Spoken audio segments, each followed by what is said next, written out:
The Galactic Council's emergency session had been called for the first time in 3 centuries. Representatives from 47 different species crowded into the massive crystalline chamber on Nexus Prime, their various forms of communication creating a cacophony of clicks, whistles, telepathic pulses, and translated voices. At the center of the chamber, a holographic display showed what had caused this unprecedented gathering. A single ship. Human-built. Moving through space with a purpose that made every military strategist in the galaxy nervous. Admiral Zethkar of the Vortak Empire leaned forward on his 6 legs, his compound eyes reflecting the blue light of the hologram. "This cannot be accurate," he chittered, his voice translator rendering his words into the common galactic tongue. "No single vessel could carry that much firepower." The hologram rotated slowly, revealing the massive angular hull of the UES Prometheus. The ship stretched nearly 2 kilometers from bow to stern, its dark metal surface bristling with weapons systems that defied conventional understanding. Rail cannons the size of city blocks jutted from armored turrets. Missile pods containing thousands of warheads lined its flanks. Most disturbing of all were the unknown weapon systems that human engineers had somehow crammed into every available space. Council Speaker Veltar, an ancient being whose crystalline form had witnessed the rise and fall of dozens of civilizations, hummed with concern. "The humans have been members of our galactic community for only 50 standard years. How could they have developed such technology?" Ambassador Krilo of the Hegemony Network, a species known for their intelligence gathering, activated his personal display. Data streams flowed across the transparent screen as he spoke. "Our analysis suggests this vessel represents a complete departure from human naval doctrine. Previous human ships were small, fast, and relied on hit-and-run tactics. This is something else entirely." The chamber fell silent as all eyes turned to the lone human representative present. Ambassador Sarah Chen sat calmly in her designated spot, her dark hair pulled back in a simple ponytail, wearing the standard diplomatic uniform of Earth's stellar navy. Despite being surrounded by beings who could crush her physically, she showed no fear. "Ambassador Chen," Speaker Veltar's voice resonated through the chamber. "Your government has provided no advance notice of this vessel's construction or deployment. The Galactic Non-Aggression Pact requires disclosure of any military asset capable of planetary bombardment." Sarah stood slowly, her movement precise and controlled. When she spoke, her voice carried clearly through the chamber's translation system. "The UES Prometheus is not a military asset designed for planetary bombardment, honored speaker. It is a defensive measure." Admiral Zethkar's mandibles clicked in what his species considered laughter. "Defensive? This ship carries enough firepower to sterilize entire star systems. What could humans possibly need to defend against?" "Pirates," Sarah replied simply. The chamber erupted in a mixture of translated exclamations, telepathic bursts of disbelief, and various species-specific expressions of shock. It took nearly 5 minutes for Speaker Veltar to restore order. "Pirates?" Admiral Zethkar repeated. "You built this dreadnought, to fight pirates?" Sarah activated her own holographic display, showing recent shipping manifests and attack reports. "In the past 6 months, human cargo vessels have been attacked 47 times. Despite repeated requests for Galactic Council intervention, these attacks continue. The pirates have grown bolder, attacking not just isolated freighters but entire convoys." Ambassador Krilo's tentacles writhed as he processed this information. "The Council's peacekeeping fleet maintains regular patrols. Piracy is at historically low levels. For established trade routes, yes," Sarah agreed. "But humans prefer to explore new territories, establish new colonies. The pirates know this. They wait in systems that the peacekeeping fleet considers low priority." She manipulated her display, showing a 3-dimensional map of human space. Red dots marked attack locations, and the pattern was clear. Most attacks occurred in frontier systems, far from major galactic shipping lanes. General Thalmos of the Confederation spoke for the first time, his massive frame shifting in the specially reinforced chair designed for his species. "Even accounting for increased pirate activity in frontier regions, this level of response seems excessive. Our intelligence suggests this ship could fight the entire Confederation Navy to a standstill." Sarah's expression didn't change, but something in her eyes suggested she found that assessment optimistic. "General, with respect, your intelligence may be incomplete." The implications of her words sent a chill through the assembly. If this ship was even more powerful than their estimates suggested, what did that say about human military capabilities? Speaker Veltar's crystalline form pulsed with different colors, indicating deep thought. "Ambassador Chen, surely you understand our concern. A single ship with such capabilities could destabilize the entire galactic balance of power. What assurances can you provide that Earth has no hostile intentions?" Sarah smiled for the first time since entering the chamber, but it wasn't a reassuring expression.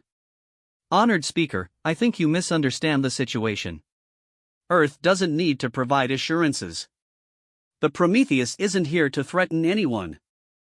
It's here to protect human interests."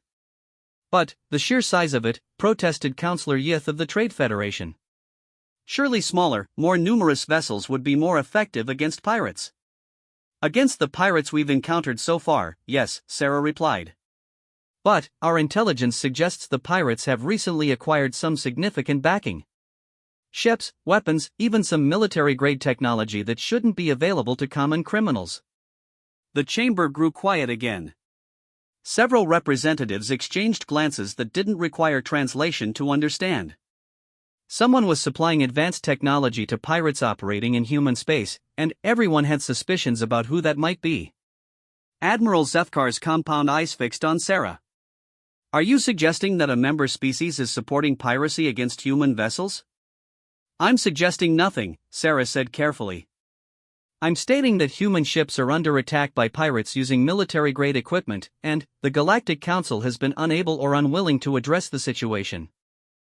Therefore, Earth has chosen to address it ourselves." The hologram of the Prometheus continued to rotate, its weapons systems clearly visible to everyone present.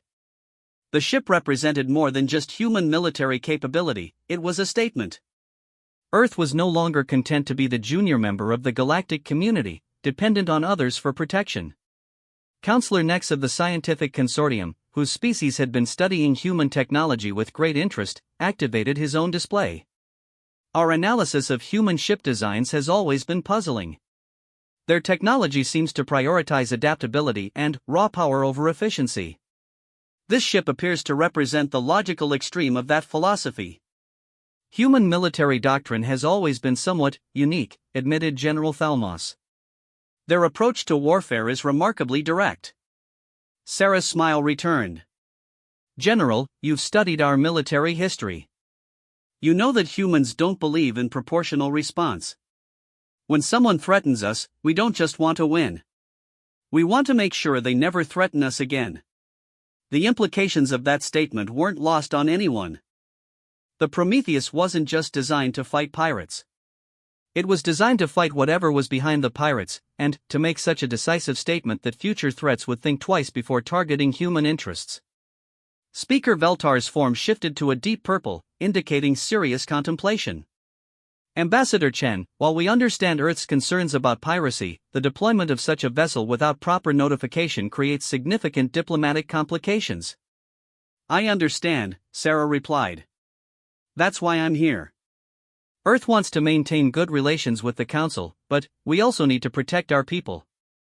The Prometheus will operate exclusively in human-controlled space unless invited elsewhere. And, if Council members object to its presence," asked Admiral Zefkar. Sarah's expression hardened slightly. "Then, those Council members are welcome to provide better protection for human shipping. Until that happens, the Prometheus will continue its mission." The chamber buzzed with quiet conversations as representatives discussed this development with their advisors. The humans had effectively presented the Council with a fait accompli. The ship was built, deployed, and operational. Objecting to it now would be pointless unless someone was prepared to take direct action. And, looking at the specifications displayed on the hologram, direct action seemed inadvisable. Councillor Yith leaned forward, his crystalline features reflecting the chamber's lights. "Ambassador, what happens when the pirates realize they're facing something like this?" "They'll simply retreat to other regions." "That would be fine with us," Sarah replied. "We're not interested in fighting pirates for the sake of fighting. We want them to leave human space alone. If they choose to operate elsewhere, that's a problem for whoever controls those regions. The message was clear. Earth was drawing a line around its territory and daring anyone to cross it. The Prometheus was the enforcement mechanism for that line.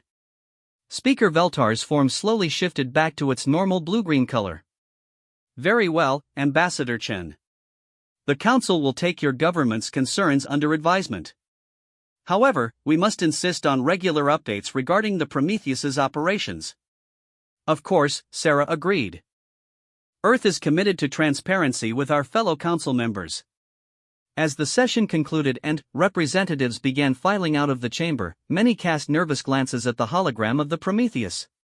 The ship represented something new in galactic politics. For the first time in centuries, a relatively new species had built something that could credibly threaten the established powers. But, more than that, it represented a shift in human thinking. They were no longer content to be protected by others. They had chosen to become a power in their own right, and they had built the tools to back up that choice. In the corridors outside the chamber, Ambassador Krilo caught up with Admiral Zethkar. What do you really think about this ship? The Admiral's mandibles clicked thoughtfully. I think the humans have been holding back. This isn't the work of a species that's been in space for 50 years. This is the work of a species that's been preparing for war. War against whom? Against anyone who threatens them, Zethkar replied. And, after seeing that ship, I'm not sure anyone could. Meanwhile, in space far from Nexus Prime, the UES Prometheus continued its patrol through human territory. Its sensors swept the darkness, searching for threats. Its crew, drawn from Earth's finest military personnel, went about their duties with professional calm. They knew they were making history. They knew the galaxy was watching. But, most importantly, they knew that for the first time since humanity had reached the stars, human ships would be safe. The age of human vulnerability in space was over. The age of human strength had begun. And, across the galaxy, those who had been preying on human weakness began to recalculate their plans. The Prometheus was more than just a ship. It was a promise. Touch human interests, and face the consequences. Some would learn that lesson willingly. Others would learn it the hard way. Galaxy 3 weeks after the emergency council session, the galaxy learned exactly what the UES Prometheus was capable of. Captain Elena Rodriguez stood on the bridge of the massive battleship, her hands clasped behind her back as she studied the tactical display. Before them lay the Kepler 442 system, a frontier region where human colonists had established 3 mining operations on the outer planets. It should have been a routine patrol stop. Instead, her sensors were showing 15 pirate vessels arranged in a perfect ambush formation. Captain, called Lieutenant Commander Harrison from the sensor station. We're picking up distress beacons from all 3 mining stations. Looks like they hit them simultaneously about 4 hours ago. Ship types? Rodriguez asked, her voice calm despite the tactical situation developing before them.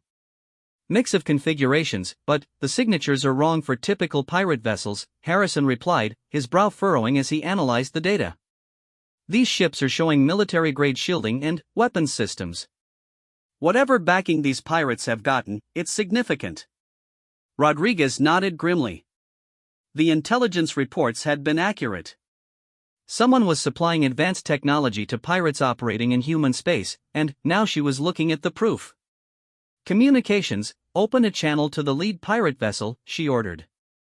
The main screen flickered, revealing the bridge of what appeared to be a modified cruiser.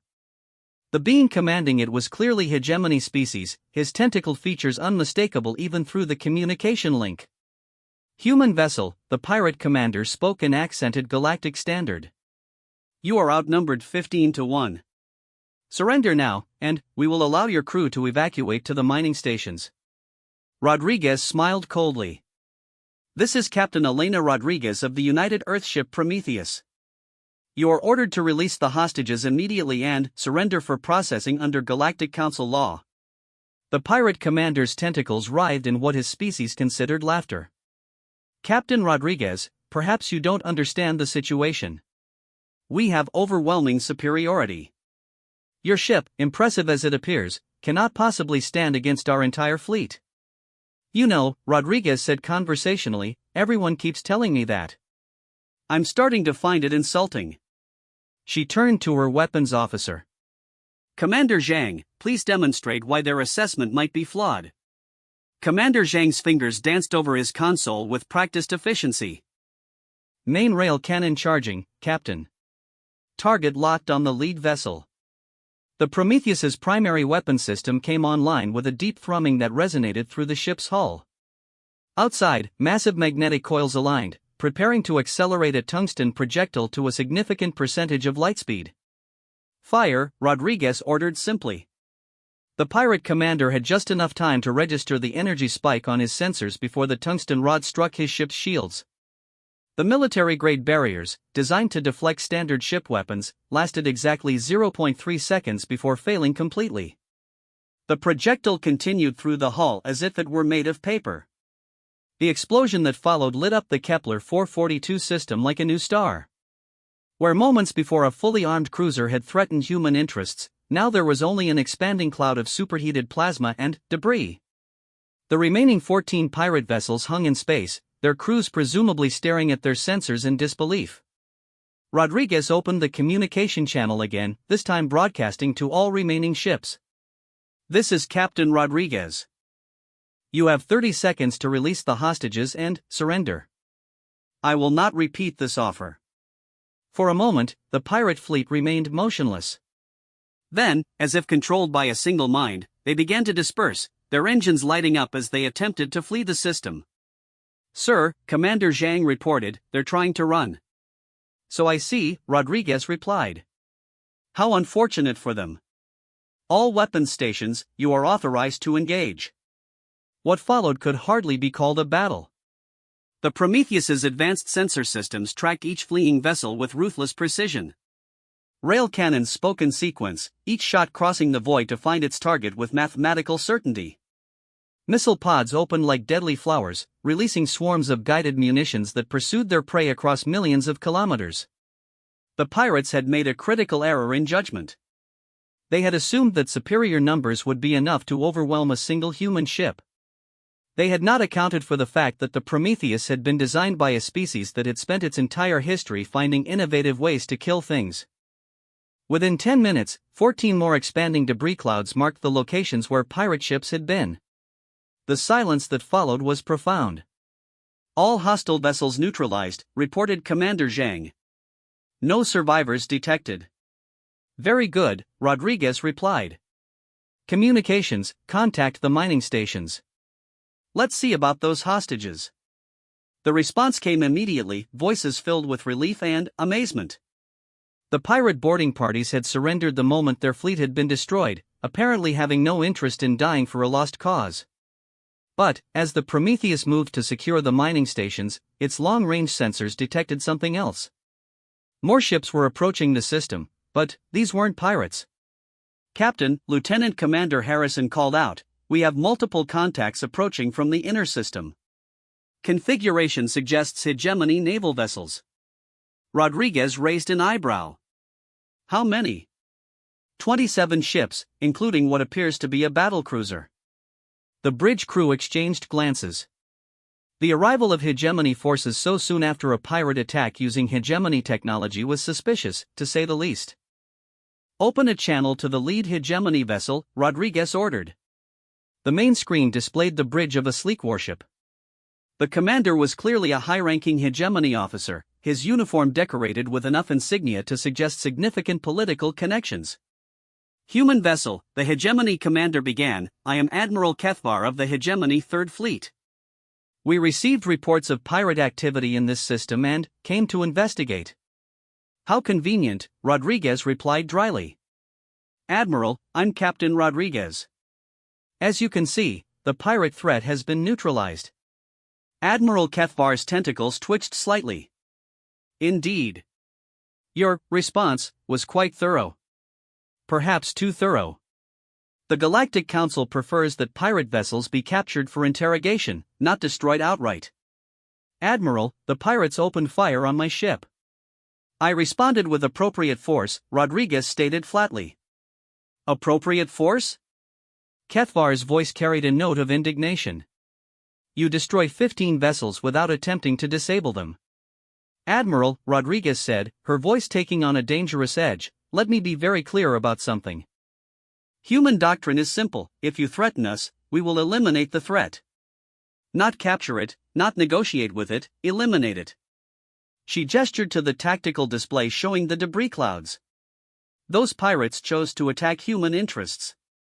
They chose to take human hostages. They chose to open fire on a human naval vessel. Their fate was sealed the moment they made those choices. Admiral Kethvar was quiet for a long moment. When he spoke again, his tone was more cautious. Captain Rodriguez, the hegemony wishes to maintain good relations with Earth. However, the destruction of so many vessels without attempting capture raises questions about human commitment to galactic law. Galactic law, Rodriguez repeated slowly. Admiral, let me ask you something. How did a group of pirates acquire military-grade hegemony technology? Ships, weapons, shield generators that should only be available to your naval forces? The silence from the hegemony ship was telling. Rodriguez continued, her voice carrying clearly across the communication link. Because either your security is so poor that advanced military technology is being stolen and sold to criminals, or someone in your government is deliberately supplying pirates with the tools they need to attack human shipping. Captain Rodriguez, Admiral Kethvar's voice carried a warning tone, you are making serious accusations without evidence. Am I? Rodriguez activated her tactical display, showing the debris analysis her sensors had conducted.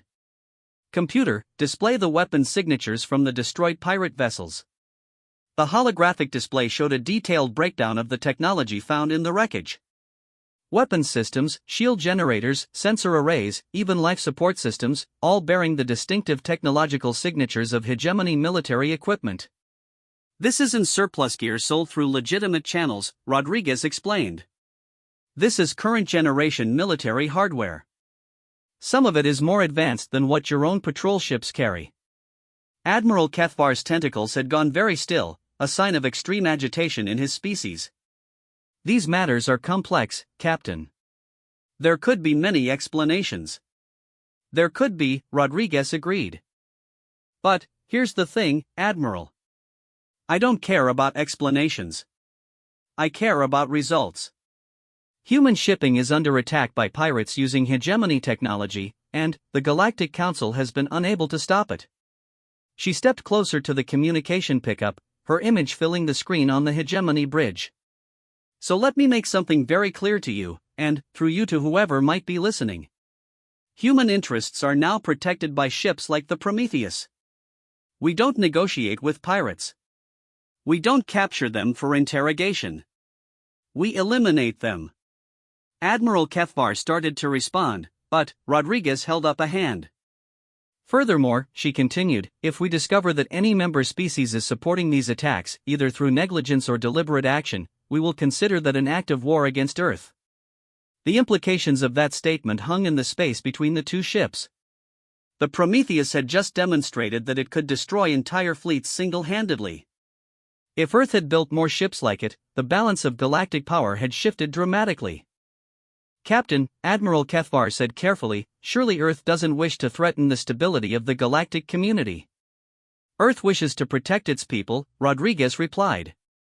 If that threatens someone's idea of stability, then, perhaps that stability was built on the wrong foundation. She turned to her communications officer. Close the channel. Set course for the next patrol sector. As the Prometheus turned away from the hegemony fleet, its massive engines lighting up space, Admiral Kethvar found himself staring at the sensor readings from the human ship. The power signatures were beyond anything in his fleet's capability to match. On the bridge of the Prometheus, Rodriguez settled back into her command chair. Commander Harrison, send a full report to Earth Command. Include all sensor data on the hegemony technology found in the pirate fleet. Yes, Captain, Harrison replied. Should I include your conversation with Admiral Kethvar? Especially that, Rodriguez confirmed. I want everyone to understand the new rules of engagement. As the battleship jumped to hyperspace, leaving the Kepler 442 system behind, word of what had happened began to spread across galactic communication networks. The humans had not just defeated a pirate fleet, they had done it with such overwhelming force that the very concept of threatening human interests would need to be reconsidered. In the halls of the hegemony government, emergency meetings were being called. The technology transfers to the pirate groups had been discovered, and the humans had made it clear they considered such support an act of war. More importantly, they had demonstrated the capability to back up their threats. Across the galaxy, military strategists began revising their assessments of human capabilities. The Prometheus wasn't just a ship, it was a proof of concept. If humans could build one such vessel, they could build more. The age of treating Earth as a minor player in galactic politics was over. The age of treating humans as easy targets had ended with the first shot fired in the Kepler 442 system. And, in the depths of space, more human ships were already under construction, each one designed to send the same message the Prometheus had delivered: threaten humanity at your own peril. 6 months after the incident at Kepler 442, the galactic political landscape had changed completely. The Prometheus continued its patrols through human space, but now it was no longer alone. Admiral Sarah Martinez stood in the observation deck of the UES Olympus, watching as her task force moved through the void. 12 ships now flew in formation around her flagship, each one a testament to humanity's rapid advancement in military technology. The Olympus itself was twice the size of the Prometheus, bristling with even more advanced weapons systems. But the most significant change wasn't in the ships themselves. It was in how the rest of the galaxy reacted to them. "Admiral," came the voice of her chief of staff, Commander Thompson.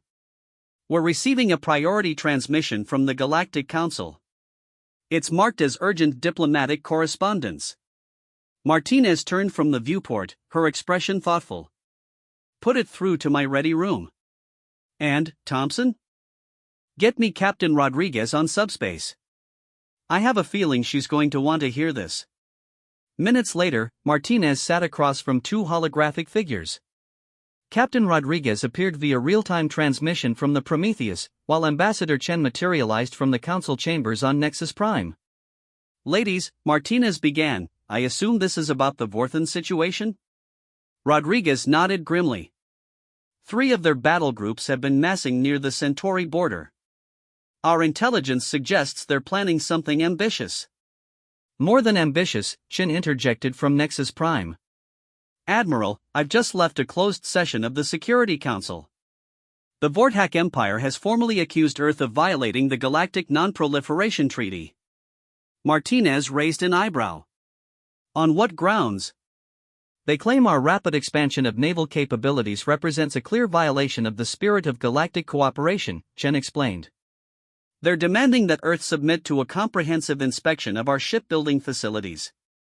"And, if we refuse?" Rodriguez asked, though her tone suggested she already knew the answer. "Then, the Vortak Empire reserves the right to take unilateral action to preserve galactic stability," Chen replied. Admiral Zethkar was quite specific about that. Martinez leaned back in her chair, processing this information. The Vortak Empire had been the dominant military power in the galaxy for over 2 centuries. Their decision to challenge Earth directly meant they believed they could win a confrontation. They were about to learn how wrong they were. "Status of our fleet deployments?" Martinez asked. Rodriguez consulted her tactical display. "The Prometheus is currently in the Vega sector, investigating reports of increased pirate activity. Turns out the pirates have been getting even more advanced equipment.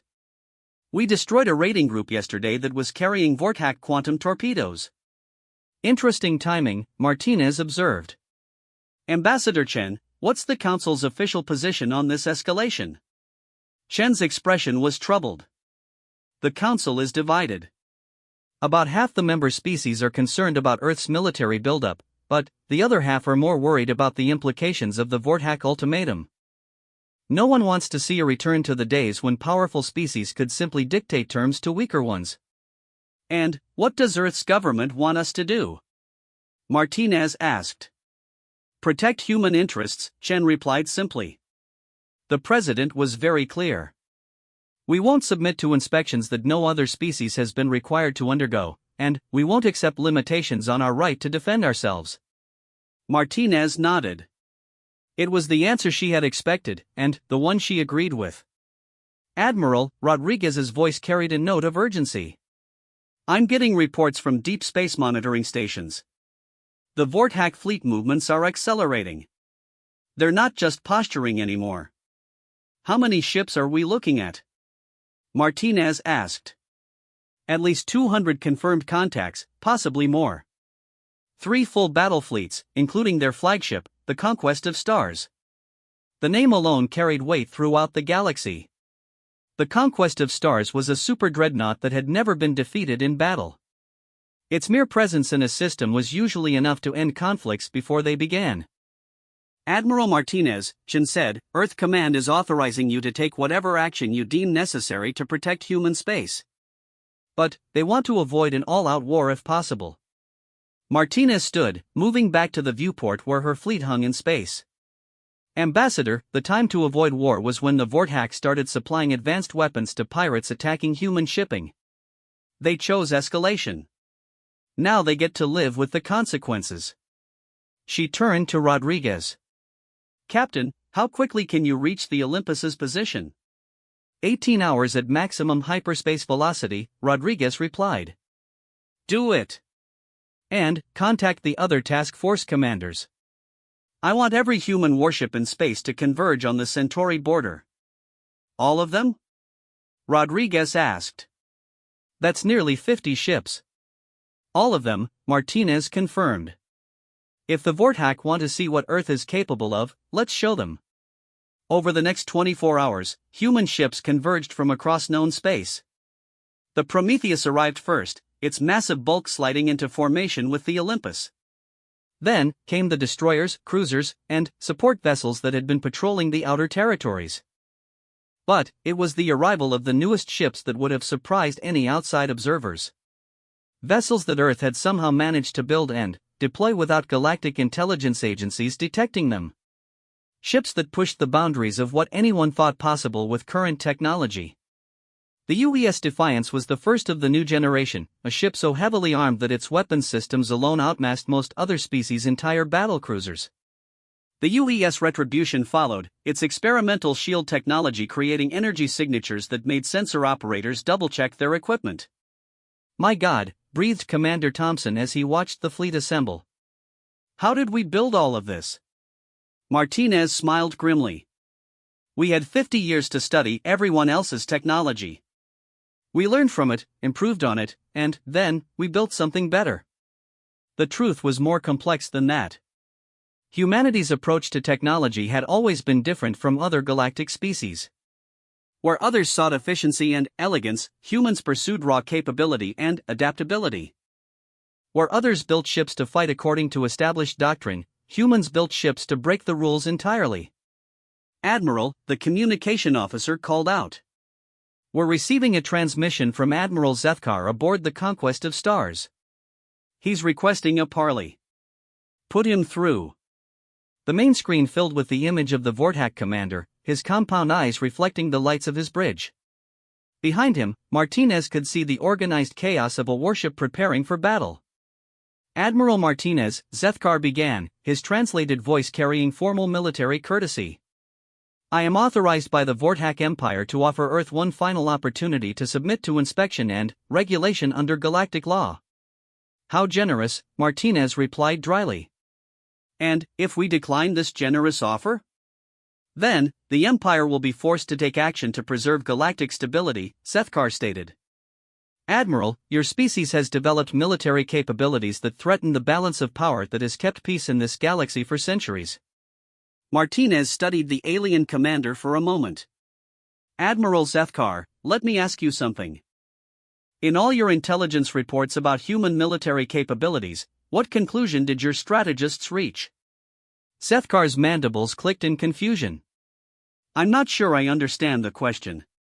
Simple question, Martinez pressed. Do your analysts believe the Vortak Empire can defeat the human fleet in open combat? There was a long pause before Zethkar answered. Our projections indicate acceptable loss ratios for a successful engagement. Martinez nodded slowly. Acceptable loss ratios. That's an interesting way to put it. What you're really saying is that you think you can win, but it would be expensive. Victory always carries costs, Zethkar replied. The Empire is prepared to pay them if necessary. The Empire, Martinez repeated. Admiral, do you know what humans call ships like yours? We call them targets. The statement hung in the space between the two fleets. On the screen, Zethkar's compound eyes seemed to narrow. Admiral Martinez, you command fewer than 50 ships. I command over 200. The mathematics of this engagement are quite clear.